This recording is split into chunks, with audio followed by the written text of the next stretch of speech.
예, 안녕하십니까. 2022년 대비 해커스 도덕윤리, 어, 강의가 첫 시간 이제 시작이 됩니다. 기본 이론반, 1월 기본 이론반으로 시작하고요. 예, 저는 바른 길을 가는, 그러니까 뭐, 도덕윤리의 합격으로 가는, 바른 길을 가는 박승환입니다. 1월부터 우리 4월까지의 강의는 기본 이론반으로 구성되어 있죠. 그러니까 기본이면 뭐 쉬운 거, 뭐 또는 뭐 기초 이렇게 헷갈리실 수 있는데, 기본이라는 거는 말 그대로 처음부터 끝이에요.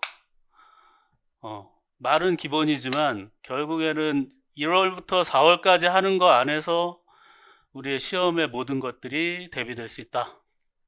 그래서 중요도로 치면 사실상 뭐 가장 중요한 시기죠. 1월부터 4월. 근데 문제는 지금 1월 달은 아직 그 1차 시험의 여파 이런 것들이 남아 있고, 불합격하신 분들은, 그리고 새로 시작하시는 분들도 이제 아직은 좀 우왕좌왕할 수 있는 그런 시간들이에요. 근데 이 시간이 정말 알차게, 얼마나 알차게 보내느냐에 따라 기출이 5, 6월에 있을 기출, 뭐 강의로 치면 기출 강의지만 그 시기에 이제 이루어지는 기출에 대한 분석이 기본 이론을 바탕으로 해서 이루어져야만이 효과가 있다는 거예요. 이 두 가지가 구성된, 내 머릿속에서 구성된 상태에서 문제반으로 가야 된다는 거죠. 그냥 때가 됐으니 문제 풀어야지. 못 쓴단 말이죠. 이 두 가지가 결국은 6월까지죠. 합격에 있어서 가장 큰 어떤 좌우할 수 있는 그러한 중요한 시간이란 말이죠. 근데 우리는 한 6월까지의 이 기간이 계속 시행착오가 될 가능성들이 있고, 또 우리의 진도에 따라가는데 급급한 그런 시간이 되면은 결코 이 7, 8월 이후에 이어지는 문제, 그리고 모의고사, 이 시기는 정말 남들을 위한 시간밖에 안 돼요. 본인을 위한 시간이 아니라 남들 누구예요? 앞으로 합격할 준비가 돼 있는 사람들, 그리고 저 같은 이제 학원 종사자들을 위한 시간밖에 안 된다는 거예요. 여러분들이 이 6월까지의 기본 강의와 기출 강의를 얼마나 충실하고 절실하게 하느냐에 따라서 이 시간들은 이제 수학을 걷기 시작하는 거예요. 씨를 뿌리고 물을 주고 가꾸다가 이제 7, 8월 무르익고 9, 10월 이제 수확하기 시작하는 거예요. 그리고 최종적으로 우리 11월 중하순에 있는, 날짜가 작년 같은 경우 굉장히 불안했지만 우리는 잘 안 바뀌잖아요. 그렇죠? 왜냐하면 사회적 영향력이 생각보다 크지가 않아요. 우리 임용고시라는 게 우리들만의 사실 리그 성격이 크죠. 우리 안에선 되게 절실한 사람들끼리 모여 있으니까 이게 되게 큰일이지만, 사회적으로는 수능이라든지 다른 시험, 공무원 시험에 비하면 우리는 굉장히 조용한 가운데서 우리끼리 굉장히 치열하잖아요. 그 11월 우리 최종일에 승부를 위해서 이 나머지 기간들을 우리는 혼신의 힘을 다해서, 저도 마찬가지, 여러분들 하나가 돼서, 제가 그 오리엔테이션, 올해 전체 오리엔테이션 강의에 그랬어요. 저는 사실상 감독이 아니라 전력 분석가 역할이에요. 그리고 전략가예요. 이 역할을 여러분들한테 해드리는 거지, 제가 감독으로 뭐 이렇게 해라 저렇게 해라 하는 그게 아니에요. 감독이나 선수는 여러분이란 말이죠. 감독 겸 선수가 여러분이죠. 다시 한번 말씀드리지만, 여러분들이 이 제가 전략을 드리면 감독으로서 판단을 하고 선수로서 직접 뛰셔야 되는 거예요. 병사가 되겠죠, 실제로는. 전쟁으로 치면. 근데 이제 전쟁보다는 좀 완화된 표현을 쓰다 보니까 우리 스포츠에 비유를 해보면, 여러분은 감독 그리고 선수 역할을 동시에 하셔야 돼요. 물론 이제 그 자본주의 사회니까 이제 구단주라고도 볼 수 있고. 하여튼 여러분들이 운명을 결정하시는 거지, 저는 그 운명을 좋은 방향으로 바른 길로 이끌어가는 전략가 역할을 하겠다는 거예요. 전력 분석. 그리고 도대체 어떠한 상대는 어떻게 나올 것이냐, 출제위원들은 어떤 문제를 낼 것이냐를 늘 제가 염두에 두고 여러분들에게 같이 머리를 제가 일방적으로 또 하는 게 아니잖아요. 여러분들도 나름의 전략과 전술이 갖추어져 있어야 된다는 거죠. 그래도 무엇보다 중요한 거는 선수로서 최선의 기량을 발휘해야죠. 암만 옆에서 뭐 전략이 이렇고 이런 거 나온다고 얘기해봐야 선수가 제대로 뛰어주질 않으면 어떻게 돼요? 경기는 지는 거죠. 100%. 암만 좋은 전략, 뭐 상대가 뭐가 나올지 다 알았지만 그걸 대처하질 못해요. 상대가 너무 강해서 도저히 이길 수가 없었다. 그럼 변명이 우리는 안 통하잖아요. 강하면 강한 대로, 시험 문제가 어려우면 어려운 대로, 쉬우면 쉬운 대로, 우린 거기에 맞춰서, 쉬우면은 대승을 거둬야죠. 문제가 쉬우면 2019년 문제인가요? 2019년 문제 정도면 대승을 거둬야 되는 거고, 2020년 문제는 신승, 어렵게 이긴다고 하는 걸 우리 신승이라고 하잖아요. 신승이라도 거둬야 되는 거고, 작년은 그 중간 정도 되잖아요. 그러니까 시험 문제에 어떻게 보면 난이도에 세 가지 층차를 보여줬어요. 최근 3년이. 그러면 내년에는 어떨 것이냐? 다시 쉬워질 것이냐? 아주. 이 쉬워지고 어려워지고의 사실 차이는 출제위원들의 역량도 굉장히 크고, 나름대로 출제위원들은 이 정도면 되겠다 하지만 우리가 푸는 입장에서는 다르게 느낀단 말이죠. 올해 시험도 그랬잖아요. 작년 시험도. 주제들은 충분히 나올 만하고 그동안 눈여겨봤던 것들이긴 하지만 나오는 방식이라든지 물어보는 그 정확도, 이런 거에 여러분들이 굉장히 고통을 겪으셨잖아요. 작년 시험을 안 보신 분들은 뭐 기출문제 보시면 되겠지만, 그 작년 시험 우리가 기준으로 놓고 보면 올해도 그 정도로 나온다 하면 커트라인은 더 조금씩 상승할 수밖에 없다는 거죠. 우리 경험이 지금 쌓이고 있기 때문에. 그 경험이라는 게 뭐냐 하면 바로 이거예요. 우리 동양사상을 기준으로 보면 2021년 작년 문제, 좀 작아서 잘 보이실까 싶은데 나올 법한 것들이 다 나왔어요. 노자, 장자, 주의, 왕수인, 이 인물들은 뭐 단골 중에 단골이죠. 동양불교 사상 최근에 계속 2년 동안 우리를 힘들게 하죠. 사실 이것도 이제 나중에 기출분석이라든지 뭐 문제풀이반에서 충분히 얘기가 될 건데, 한국불교 사상 이번에는 좀 혜택을 베풀었고, 육아사상도 당연히 이왕 이의가 올해, 그리고 인심도심이 나올 것이다 라고 작년에 제가 막 뭐라 그럴까요, 예언하듯이 이거밖에 나올 게 없다, 혹시 다산의 인심도심까지 나오려나, 이렇게까지 얘기를 했어요. 그러니까 이게 뭐 제가 무슨 신기로 찍은 게 아니라 패턴이 생겼다는 거죠. 아마 이 기출 분석을 잘 하시는 분들은 제가 얘기했을 때 굉장히 수긍을 했을 거란 말이죠. 그게 왜냐하면 이 표를 제가 만들고 늘 보면서 모의고사를 내다 보면 이게 빠져 있구나라는 게 느껴진단 말이죠. 근데 저뿐만 아니라 여러분들도 그 정도의 분석은 하고 계셔야 된다는 거예요. 저는 분석에서 끝나고 제시만 하면 되지만 여러분들은 그 분석하고 제시한 거를 암기까지 하셔야 되잖아요. 그러니까 여러분들 일이 사실은 이 선수로서, 어디 갔어요? 선수로서 해야 될 건 암기와 이해잖아요. 그렇죠? 그리고 문장화 시키는 것. 결국 우리 한 줄, 두 줄 이거 쓰는 거 가로넣기 맞춰가지고, 이게 이제 우리의 시험이라 그러면, 지금은 사실 그 우리 초수나 두 번째 시험 보시거나 이 정도 되시는 분들은 막연하실 거예요. 내가 저만큼을 어떻게 쓸까? 근데 누구나 다 1년 잘 보내면 그 정도는 또 할 수 있다는 거예요. 뭐 그렇게 안 되는 공부라면 이 공부는 할 사람만 해야 되는 거죠. 작년에 초수를 보신 분하고 좀 긴밀하게 커뮤니케이션이 좀 돼가지고 저도 같이 서로 도움을 많이 받았는데, 왜냐하면 저도 이제 제 입장에서 강의하는 것보다는 학생들 그리고 수험생들의 눈높이에서 하는 게 훨씬 좋잖아요. 그래서 모의고사를 같이 첨삭을 하면서 서로 이제 어떻게 보면은 서로 논의를 많이 했죠.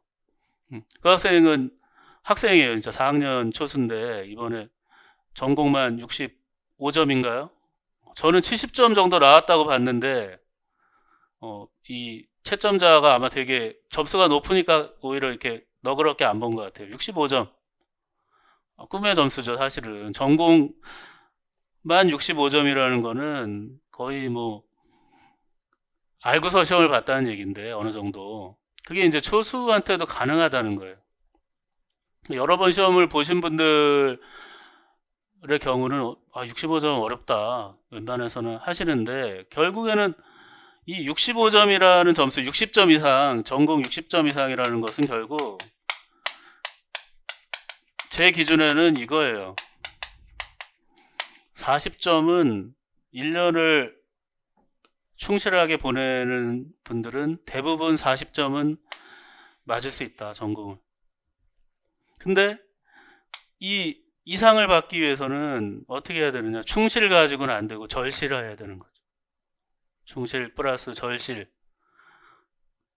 그럼 20점을 더 받으려면 어떻게 해야 되느냐? 소위 말하면 좀 스마트해야 되는 거죠. 스마트하고 효율적이어야 돼요. 공부는 참 똑같이 많이 하는데 누구는 점수를 안 오른다. 그건 뭐냐 하면 효율성, 그리고 기본기예요. 그러니까 기본기를 대부분 첫 해는 굉장히 편견이 없기 때문에 잘 받아들여요. 뭐 어떤 내용이든 내가 쑥쑥 잘 받아들이는데 이게 연차가 좀 쌓이고 내가 좀 아는 게 많아지면 사람들에게는 알게 모르게 편견이 쌓이고 또 내가 안다는 좀 이런 생각 때문에 이게 이제 일종의 지적 기득권을 가지고 있는 거죠. 내가 몇 년 해봤기 때문에 이거는 안 해도 쓸 수 있어. 그러다 보면은 그런 것들이 기본기를 자꾸 놓치고 지엽적이고 어려운 것만 찾아다녀요. 근데 어려운 게 나오긴 나와요. 시험에 몇 문제는 나온단 말이죠. 근데 그거를 맞추기 위해서 쉬운 거를 등한시하다가 이 40점도 흔들흔들한다. 그 나머지 20점을 더 추가하기 위해서 더 막 노력했는데 이게 흔들리면 도로 40점이 되는 거예요. 그러니까 어떠한 경우에도 이 40점이라는 기본 점수는 1월부터 4월, 5월, 6월까지는 기출 안에서 만들어 놔야 돼요. 적어도. 그 이상이 돼야 되긴 하지만 최소한 이 40은 흔들리지 않는 상태에서 아까 얘기한 문제풀이반으로 들어가서 나머지 점수를 올려가야 돼요. 근데 이 40점을 흔들리지 않을 정도면 또 20점이 잘 따라오게 돼 있단 말이죠. 왜냐하면 쑥쑥 잘 흡수가 되니까. 기본이 흔들리지 않으니까 새로운 것들도 잘 들어와요. 근데 여기가만 흔들거리면 요거 다시 주스러 갖다 보면 여기 또 있고 또 주워다 놓으면 또 있고 이렇게 된단 말이에요. 그러니까 1월부터 4월, 5월부터 6월까지의 이 기초 이론과 기출 분석, 이 시간은 정말 소중한 시간이라는 거죠. 얘기 하나하나가. 그리고 제 강의의 이 진도에 맞춰서 그 주에 그 내용들을 완벽하게 좀 소화를 하셔야 돼요. 그래야 따로 일을 안 한단 말이죠. 아직은 여유가 있고 좀 충분히 할 수 있는 시간들이 있어요. 한 달 한 달 하더라도 한 주제를 가지고. 근데 어떤 분들은 이제 성격에 따라 한 주제를 한 달만 하는 건 너무 힘들어. 뭐 섞어가면서 해야 질리지도 않고. 뭐 그것도 괜찮아요. 어떤 방식이든 좋으니까 제일 중요한 거는 여러분들이 흐트러지지 않고 쭉 일관되게, 그리고 시행착오를 했을 경우에는 또 고집 부리지 말고 유연하게 빨리 좀 바꿀 수 있는 그런 방식이 좋단 말이죠. 그런 거는 어떻게 보면은 혼자 하기는 어려운 측면이 있죠. 그럴 땐 뭐예요? 경험 있는 선배들 찾을 수 있고요. 같이 뭐 스터디를 공유하는 사람들 중에 아까 얘기한 대로 좀 스마트한 사람들. 스마트하다는 게 되게 뭐 애매한 표현이지만 여러분들은 아마 애매하지 않은 그 느낌을 아실 거예요. 스마트한 게 뭔지, 효율적인 게 뭔지. 정보가 많고 자료가 많은 사람이 스마트한 거 아니에요. 오히려 정보하고 이런 게 적은데도 불구하고 빨리 수집해서 자기 걸로 만들 수 있는 사람들. 그런 사람이 돼야 된다는 거예요. 우리 임용시험은 절대적입니다, 그게. 그래서 이러한 그 패턴들, 2020년 12월 18일에 했나요? 우리 전체 오리엔테이션 올해 거기 보시면 이 자료가 있으니까요. 그때 확인하시면 되고, 오늘은 이제 우리 1월 강의 동양사상 이제 첫 시간인데요. 첫 시간에 첫 주는 이제 결국 제자백과, 그리고 첫 주하고 조금 더 해서 2주 한두 시간까지는 제자백과를 나갈 거예요. 비중상으로 항상 두 문제가 나오다가 최근에는 이제 한 문제로 줄었어요. 여기 보시면 이 제자백과 연도별로 누가 나왔는지만 일단 요게 일단 우선 중요하니까 한번 볼까요? 8개년 최근에 2014년 이제 우리 문제 패턴이 서답형하고 짧은 서술형으로 바뀐, 그리고 최근에는 아예 그 논술형이 없어지고 이렇게 돼 있죠. 한번 봅시다. 글자에 누가 제일 눈에 많이 띄나요? 장자. 제자백과 중에 가장 이제 최고의 빈도는 장자예요. 이제 확고부동하게 최근 2년 나왔고, 이 한 해 쉬고 또 나왔고, 또 뭐예요? 2년 한 번 쉬고 2년 한 번 쉬고 2년 다음에 쉰다는 얘기인가요? 이런 예상을 우리가 이제 되도록이면 안 해야 돼요. 왜냐하면은 장자 이제 안 나올 것 같아. 3년 연속은 좀 심하지 않아? 한 번 쉴 때가 됐지. 그럴 때 허를 찌르고 한 번 더 나올 수 있는 거죠. 두 문제를 내버리면 돼요. 노자 장자 이렇게 플러스로 된 거는 둘이 합쳐서 갑을사상가로 나왔다는 얘기고요. 2020년에는 단독으로 나왔죠. 그리고 장자의 특징은 기출분석반은 아닌데 이걸 알고서 우리가 기본 이론을 들어가야 전략적으로 접근할 수 있다는 거예요. 이건 뭐 대학교 교양 강의가 아니라 그야말로 기출만을 위해서 우리가 기출과 나올 예상을 향해서 사실 이론 공부를 하는 거지, 동양사상의 교양을 쌓고 제자백과에 대해서 좀 알고 싶어 공부하는 거, 그런 거 아니잖아요, 절대. 그건 대학교에서 듣는 강의고, 학원 강의라는 건 철저하게 굉장히 파괴적인, 학문 파괴적인 그 강의예요. 뭔가 그 학계에서 이루어지는 논의보다는 교과서적인 내용을 다루다 보니까 논리적이지도 않고 별로 그냥 유력한 학설이 교과서화된 그 내용을 중심으로 한단 말이에요. 사실 저도 처음 와서는 적응하기 어려운 게, 장자를 뭐 이렇게 개념화 시켰나. 장자가 개념화하는 걸 가장 싫어하는데, 그리고 맹자 순자라면은 이런 거보다는 다른 중요한 내용도 많은데 왜 맨날 인위적인 거, 본성 이것만 따지고 있느냐. 근데 도덕 윤리이기 때문에 우린 정해진 방향이 있고요. 교과서와 우리 교육과정평가원의 평가 요소, 그게 출제범위란 말이죠.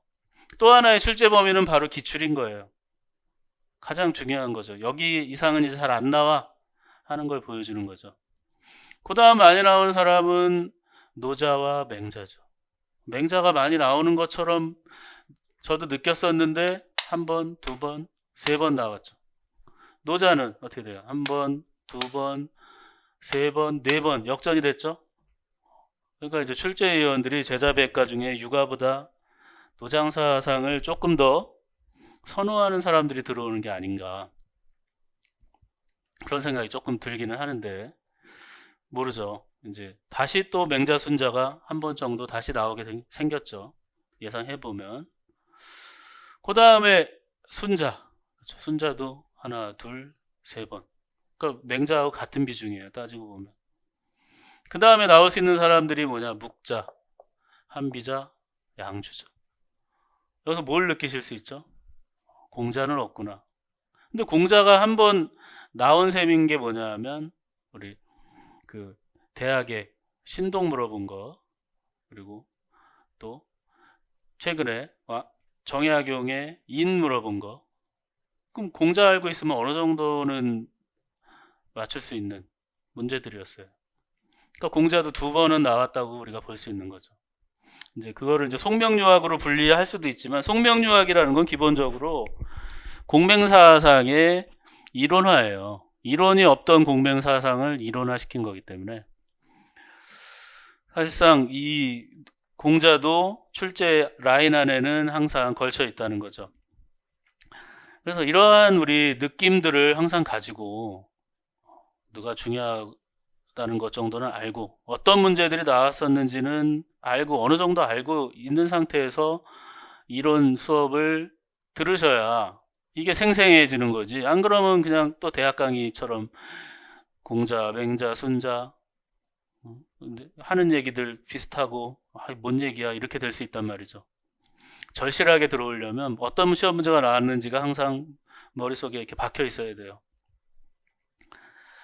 그러면 간단하게 이제 동양윤리사상의 어떤 개관이 될 수 있는 내용을 앞에다가 붙여놨는데요. 간단하게 보면 동양윤리사상이라는 건 결국 농업중심사회라는 것, 이 어떤 자연의 변화에 민감한 사람들이었어요. 자연을 이해하고 싶은. 그러니까 뭐 유교든 불교든 도교든 자연의 어떤 변화에 대한 인식이 굉장히 중요한 철학적 화두가 되는 거죠. 그 다음에 가족공동체, 특히 육아의 경우는 가족공동체 형성하는데, 또 한편으로는 이 가족공동체의 위험성을, 묵자 같은 경우엔, 그 다음에 자연에 대한 관심을 좀 더 살펴보시면 자연법칙, 모든 것을 자연에 따른, 서양 사상에서도 자연이 강조되는 사상들이 있지만 동양은 거의 예외 없이 자연법칙, 그리고 인간 본성을 탐구하고 어떤 내면적 성찰과 자각을 강조한다는 거죠. 그리고 가족 공동체의 관심은 결국 가족윤리와 국가윤리, 그리고 인간과 사회에 대한 관계를 탐구하는데 큰 영향을 미치게 되는 거고, 크게 보면 유교, 불교, 도교다. 우리 동양 사상에서 다룰 입장은 뭐 이 이외에는 교과서 외의 요소들이기 때문에 나올 일이 없고요. 사회적 혼란과 어떤 인간 만물의 본질에 대한, 특히 이 사회적 혼란과 관련돼서는 제자백과의 모든 문제의식이죠. 사회적 혼란에 대한 극복 방안이 항상 1번으로 치국에도 칠한의 원인, 다스려지고 어지러움의 원인, 이거를 얘기하지 않은 사람이 없잖아요. 각자 나름대로의 방식대로 그거를 주목해서 우리가 봐야 되고요.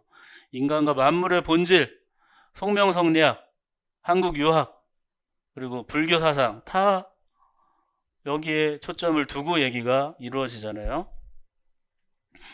그 다음에 한국 윤리사상, 그 중에서도 동양사상의 바탕 위에 더 독자적인 사유체제를 반영하고 있다는 거죠.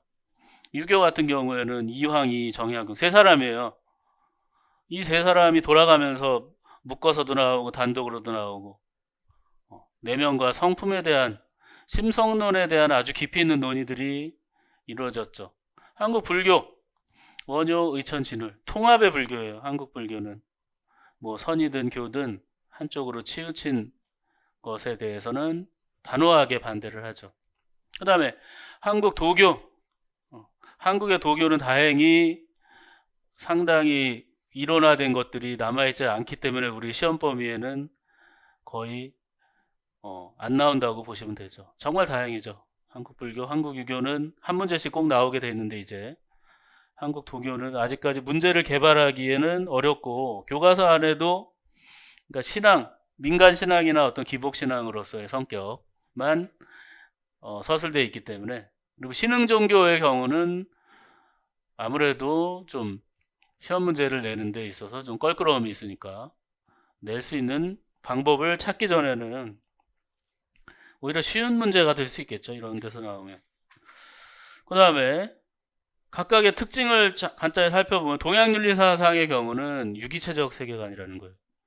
그러니까 유기체와 관련된 이 문제가 한 번쯤은 나와줬으면 좋겠는데 어디에다 이렇게 껴넣기가 어렵다고 생각하는 것 같아요. 근데 모든 우리 동양사상은 유기체적 세계관을 바탕으로 상호의존, 불교의 인과 연, 그리고 자연과의 합일, 이런 것들을 지향했다는 거죠. 또 하나는 이상사회가 이제 각각 유교, 불교, 도교에서 지향하는 이상사회가 있었죠. 이런 문제들은 사실 수능에서는 자주 나오는데 우리의 경우 임용시험의 경우는 너무 문제가 쉽다고 생각해서 그런지 잘 안 나오고요. 이상적인 인간상, 유가에서는 군자, 불교에서는 보살, 아라한, 도가에서는 지인, 선인, 진인, 이상적인 인간상을 제시했다는 점도 그 특징이라고 할 수 있고요. 자연의 섭리를 우리 생사를 이해하는 관점으로 대부분의 사상이 이 생사관에 있어서 자연의 섭리를 강조하는 입장을 취했다는 거. 그러니까 짧게 얘기하지만 이게 뭐 보통 여러분 그 자기 전공이 윤리나 철학인 분들은 이거 가지고만 한 학기 동안 동양 사상 설명하고 한단 말이죠. 근데 우리는 압축적으로 개괄로 보고 디테일하게 인물 중심으로 우리는 가게 돼 있어요.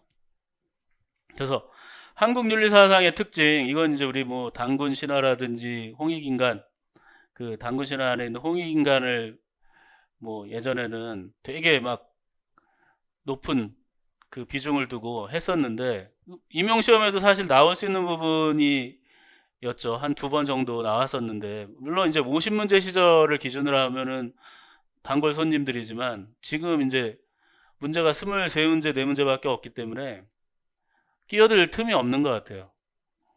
다른 거 내기도 바쁘다 이거죠.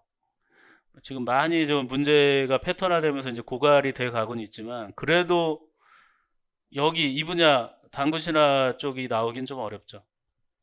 그 조화 정신, 그리고 평화 정신, 민본주의 이런 것들을 우리가 알 수 있고 특히 조선 성리학의 이 인격 완성의 추구의 측면은 우리 어떻게 보면 우리 한국 철학, 한국 윤리에 있어서 가장 큰 특징이자 또 시험에서 가장 비중을 높게 두고 있는 부분이라는 거 그렇게 말씀드릴 수 있고요.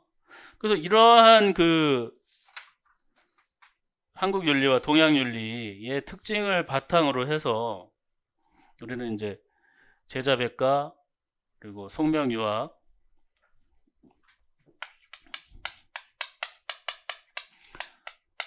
뭐 선진사상 뭐 이렇게도 표현하는데 제자백과 그리고 송명유학은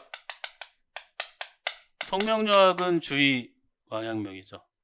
그 다음에 한국유학 3인방 양이 그리고 정 그리고 불교사상 한국 외불교, 원시불교, 인도불교, 중국불교 그리고 한국불교 이렇게 해가지고 4가지 분야를 가지고 이제 4주간 진행을 할 겁니다. 24타임 정도 되겠죠. 그러니까 주제를 여러분 교재를 보시면 19개 주제지만 실제적으로는 18개 정도 주제가 돼요. 1시간 그러니까 뭐 1시간 이상씩 할 수 있는 부분들이 있죠. 주의 같은 경우에는 뭐 1시간, 2시간, 3시간 정도 해야 될 것 같고 왕양명까지 하면 꽤 오랜 시간. 그래서 하여튼 마이크가 자꾸 이렇게 해야 되네.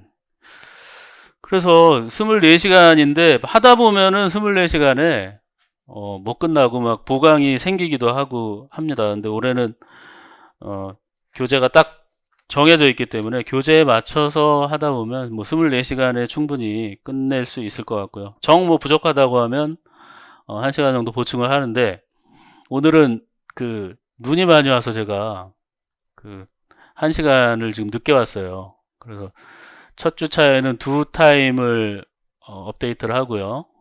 이제 남은 1시간은 나중에 4시간 업데이트 되는 주가 있을 거예요. 그렇게 해서 이제 공자부터 시작해서 한국 고유 사상까지가 이제 우리 1월 달에 이루어지는 강의의 주제들입니다. 그래서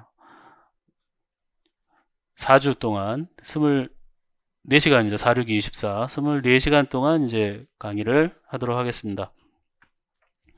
그러면 첫 시간은 여기까지 하고요. 다음 시간에는 이제 본격적으로 공자의 윤리 사상으로 시작하도록 하겠습니다. 첫 시간은 여기까지 하겠습니다.